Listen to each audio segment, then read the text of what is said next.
This is probably one of the fast parts in the James Bond collection. It's the James Bond car collection. They came in these massive, well, you had to fill them up, they came out every fortnight. Got these binders, and I managed to sort of, there's one complete one. It's a full set, you've managed to fill one binder, and then half of another one. This is the full complete set, 140 issues, whatever it was. It came with a magazine. It was $7.99 an issue. The magazine sort of had like facts about the films and like good quality pictures of different things, even like posters and stuff. And it would just tell you what was sort of coming in the next issue and stuff like that. They come with a really good sort of model of with a really good diorama of what was going on in the scene. This is probably one of the best ones. It's got the Aston Martin from Living Daylights going up this slope just as it's going, like the optional extras working. It's got all the sort of gadgets and everything in really good detail. That's what most of them are like that. But I think there's some notable exceptions. But before we get into them, I'll just mention this as well. These were supposedly the free gifts that if you subscribed. But I thought it's worthy of mention because I brought these from an independent paper shop. Even though I've got every single issue, I didn't get the subscriber gifts, which I thought was a shame. Came in these good sort of packets though that said James Bond car collection on them. But yeah, these are the noticeable exceptions though. The shark tank from Dr. No. This is a good thing as well. It was sort of scale. Like you get like a big model like that, and then one fortnight you get a really small model, and there was really notable differences, and sometimes they'd have little characters on them, like this one for instance. I had like guys with machine guns and stuff, and it was really tall, and like I say, some was small. This and then like that was relatively realistic. Then you've got like the Bondola from Moonraker. It was always kind of random though. This is one thing me and my dad always used to mention, was the fact that occasionally they would have no people in. Sometimes they'd have people in, sometimes they wouldn't have people in. It was always quite random with things like that. And then these are two of my favourites, with it being the James Bond car collection, a plane and a boat. But the really cool thing that I really loved about this was they always had him on the scenes where they were on the road. So it's kind of like, you know, sort of having your cake and eating it. But I won't have it any other way, because these are, especially the plane, probably two of my favourite vehicles really from Bond. Again, what kind of car collection can be this fast and then have a milk float? I thought that was really, really cool. Save the worst till last, which is probably a mistake, I don't mind. This is when they were really clutching at straws, and they would have cars like this from Die Another Day, where I'm pretty sure if they went in Bond packaging, nobody would ever think of them as being Bond cars. And then if that weren't crazy enough, these are only in the film for about like 10 seconds, like falling at the back of a plane at the end of Die Another Day. But there you go, the James Bond car collection, everybody. This is just some of the random elements from the James Bond collection. Got quite a bit more really, sort of books and videos and DVDs, but just pulled some random stuff out just to show everybody. This one thing I thought was quite cool. It was 35p from a charity shop, exclusive to Woolworths. Woolworths isn't even there anymore. But one thing that kind of caught me out that really made me laugh was it says not for sale or rental, which is a bit random. But this came out just before GoldenEye came out, and I really like the fact that it was like, GoldenEye is the best James Bond film, and it's going back to, you know, this great action and everything. And I love every time we see an anniversary special, they always praise up the latest film, really kind of way over the top. I guess it makes sense, really. But talk about videos though, I thought these were cool. Years ago, you could get the first 20 James Bond films in this VHS set, and they all matched up at the side. You'd have these little pictures along the side that sort of, if you had all the videos, would make a giant picture. They were all sequentially numbered if you had them. But when Die Another Day came out, I thought it was really good, because if you kind of look, it doesn't match. Obviously, it doesn't match. But I thought this was really good. It did this on the DVD as well, where you could take the inner layer out, literally just flip it, and then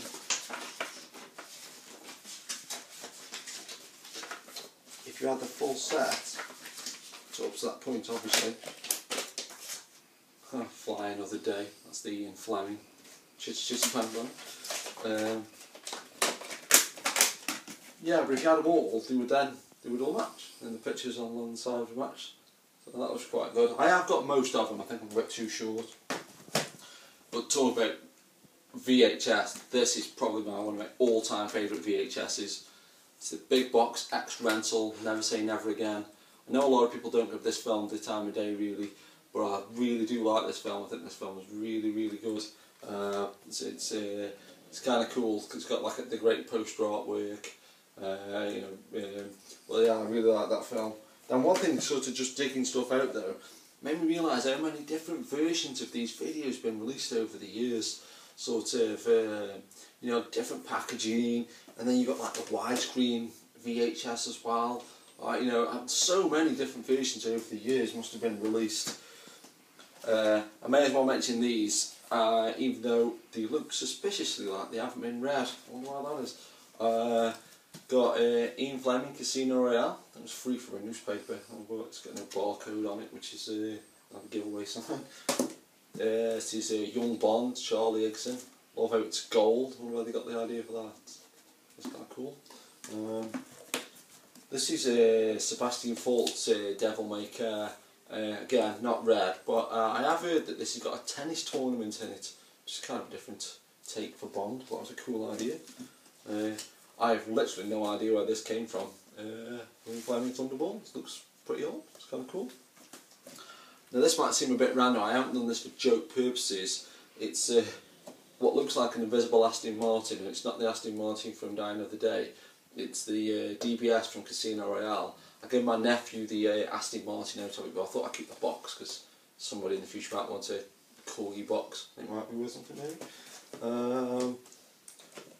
Like I need any more Bond cars, there's the two Aston Martins from Casino Royale. Let's go on. I put this in, it's completely random.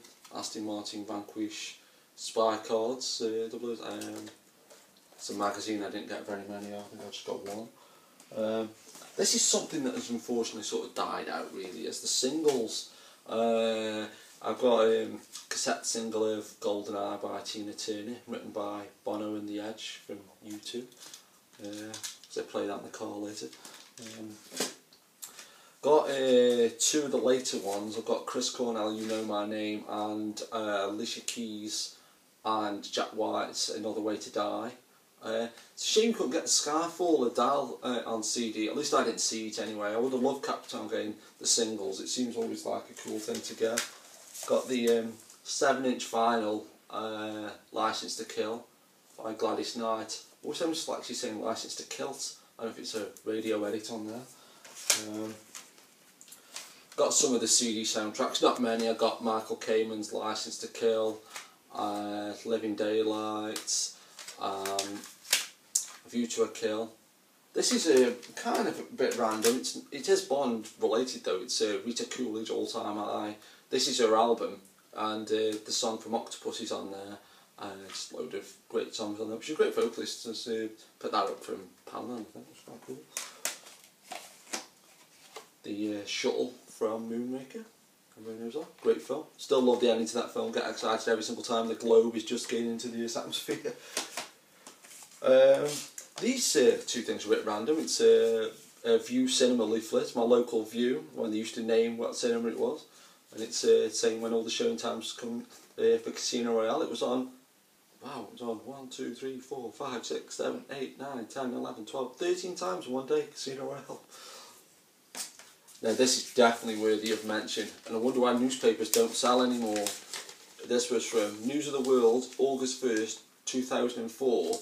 Exclusively even, we reveal new Bond. His name is Banner, Eric Banner. And there they were saying that was legit news, that Eric Banner was going to be the new James Bond. Don't get me wrong, I've been up for that because he's pretty cool. But yeah, that's something for the archives. This is something that never ever gets mentioned. Loads of these DVDs came out, obviously. But there was a competition on this DVD. Win an Aston Martin for a year. I would love to know who won that, if it was ever won, what happened to that Aston Martin after it was won? Did somebody respectable win it and give it straight back, or did somebody win it and steal it? We'll never know, I guess. But we never mentioned that, it's kind of weird. Skyfall on DVD. Don't know if anybody's noticed that the box this looks a lot like the box of Clockwork Orange. And Sam Mendes is a Clockwork Orange fan. I'm sure there's loads of Clockwork Orange references in there, so I'm just reading into nothing. But save the best till last this time. Actually, we'll come back to that in 1 second. I forgot about these. This is quite random. It's Pretenders. If There Was a Man off Living Daylight. Now these are some of my all-time... Oh, that's just some random books and posters. Some notes what I've made for commentaries and things over the years. That's a bit sad. But this is one thing that really does sort of catch my eye, especially years ago, was I had this as a kid, Jeff Love versions of the Bond themes, and then I saw this years later. I was like, what? And they've obviously got rid of the likeness rights, and sort of when the woman's gold, that guy looks like Sean Connery, this looks like Sally Savalas, and this woman's blonde and stuff, and they've sort of redone it all. So it's a funky little thing. But I really have saved the best till last now. My favourite James Bond film of all time is For Your Eyes Only, and I just thought give it a special little shout out. I've got the t-shirt, got the VHS, the soundtrack, I've got the DVD, I've got the Blu-ray, yeah, get rid of that, and that's some random stuff. There is one little addition to my James Bond collection. It's this little fella here. It's the old James Bond standee from when Die Another Day was a brand new release. I was working at HMV at the time, and I said, when you finished with that, can I have it? And they said, yeah, if you want. So yeah, I hope you enjoyed it, everybody, and you know, subscribe if you liked it, and from all Pierce and me, we will return, and see you next time.